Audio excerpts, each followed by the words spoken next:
Well, Frank de Jong has been offered to the club of Arsenal. Second video of the day.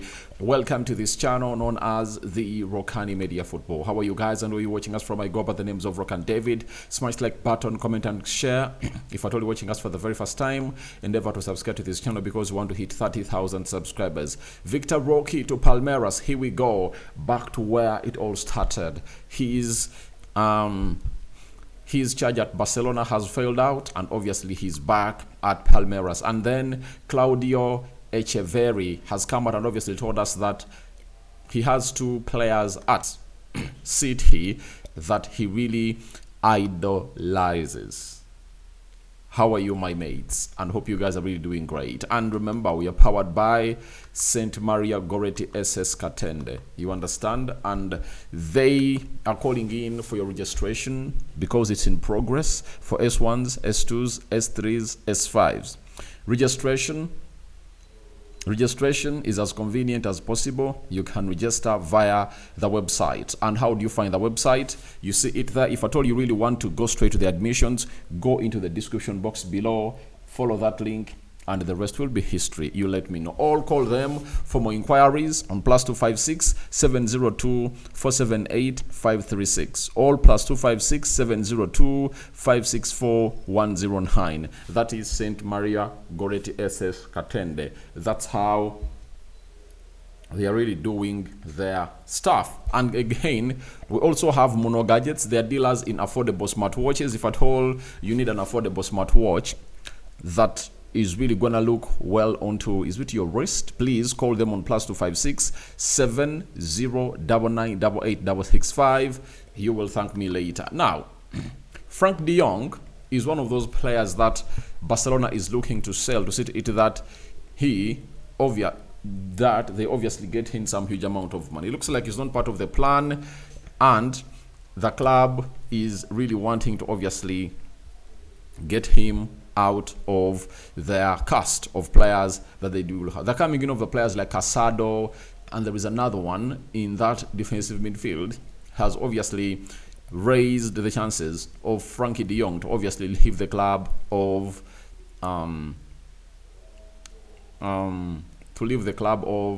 Barcelona.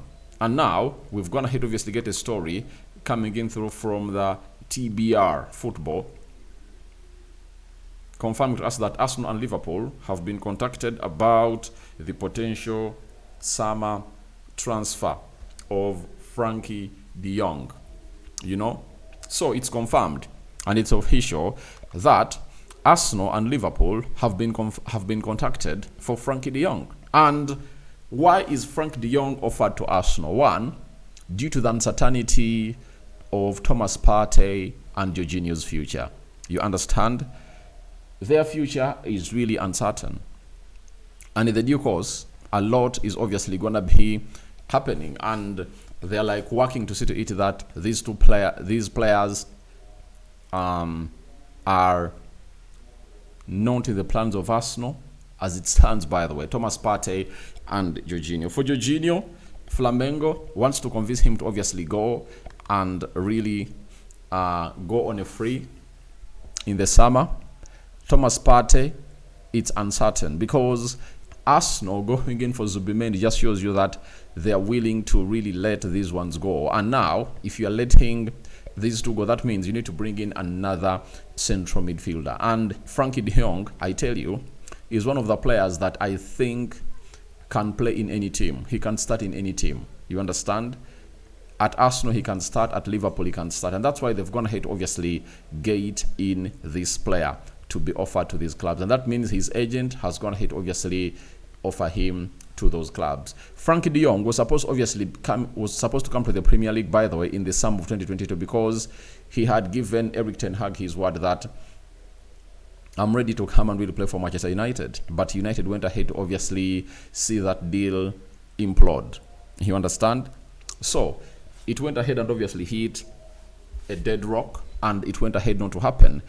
For the previous summer transfer windows of 2023, 2024, Frenkie de Jong has been linked to very many teams. Arsenal, Man City, Liverpool, Man United. You understand? Chelsea was also into the mix to sign the player in the names of Frenkie de Jong. And I think he's his best suit is Arsenal for me, because when you are really looking at the club of Arsenal, they lack the composure for a player like Frenkie de Jong. And when you look at how Arteta wants to be playing his football, if you hear that Arsenal is in for Frenkie de Jong and they've also agreed personal terms with Martin Zubimendi, it shows you how this manager wants to have his midfield. He wants to have players who are really very comfortable onto the ball. And I just can't imagine that midfield, Frenkie de Jong, Zubimendi, and Martin Odegaard. I think it will obviously compete at the levels of being one of the best midfields in the world, because these players are really comfortable on the ball. They are technically gifted. Their talent is really high up there, and they can obviously see to it that they open up spaces, in those low blocks of these different teams that they are here to face. But the big question is, at how much are they willing to let Frenkie de Jong go?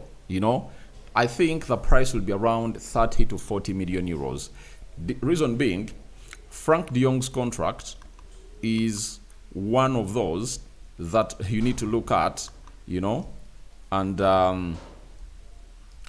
you analyze it very well. You understand? You have to analyze it very well. And he's 27 years of age.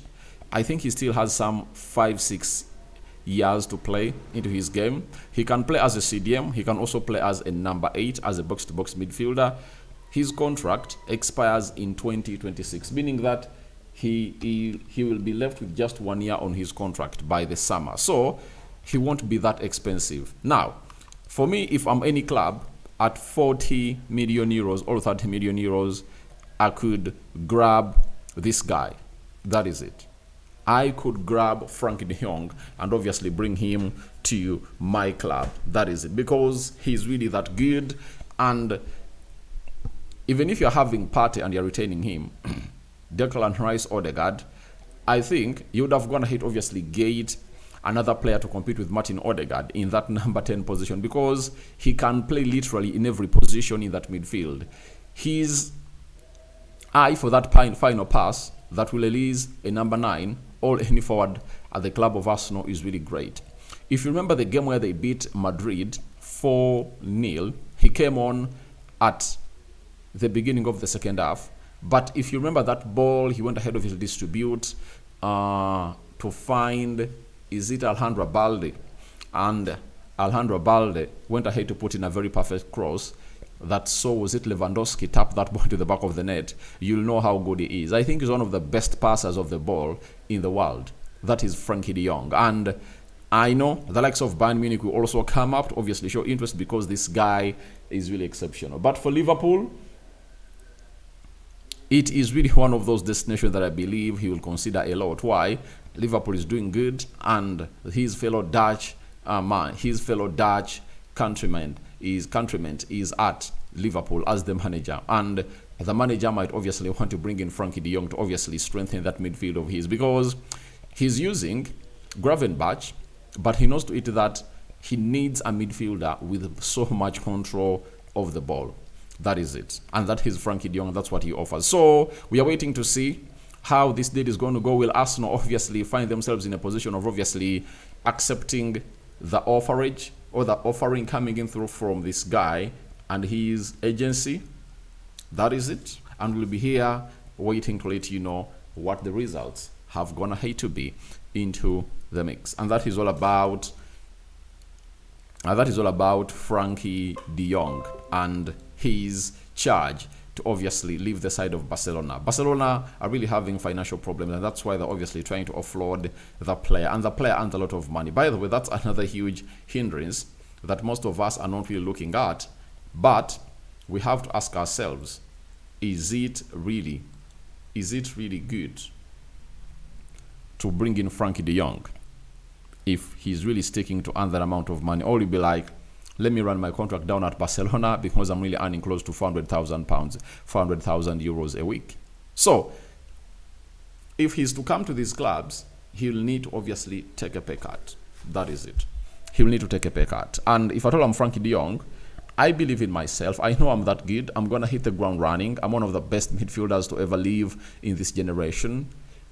Why not take a pay cut and obviously include what we call performance-based clauses into my contract? You understand? Because I know I'll perform very well and everyone will obviously appreciate me and they'll obviously see me. I'll see myself get back to that amount of money because he's really extra talented. He's really different, if you know Frenkie de Jong. So that is all about Frenkie de Jong, and we wish him the best. From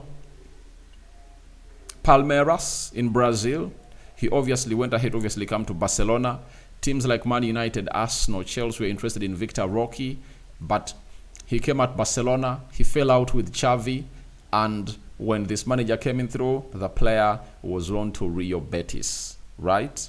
And having been loaned to Real Betis, Vitor Roque has gone ahead to obviously start scoring goals at Real Betis. And guess what? It's a here we go now. He is back to where he came from. Vitor Roque to Palmeiras. Here we go. Deal in place between all parties as Real Betis just approved the move. Barcelona will receive 25 million euros plus 5 million euros and sell-on clause. Betis will get higher rights for Ace Abdi as compensation. Roque signs 5-year deal at Palmeiras. Now, I was telling people that sometimes these players have gone ahead to obviously fail to understand what the other Brazilians that have gone ahead to come into Europe have done to succeed. For example, most of the players from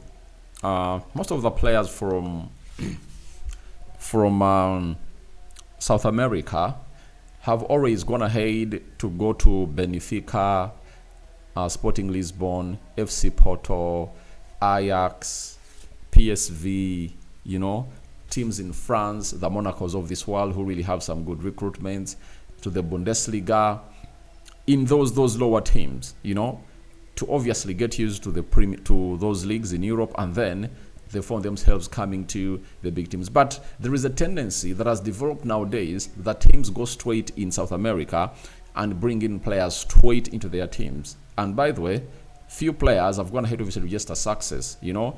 Even Endrick at Real Madrid, I think that's the big problem he did. And I think his agent went ahead obviously make a very big mistake.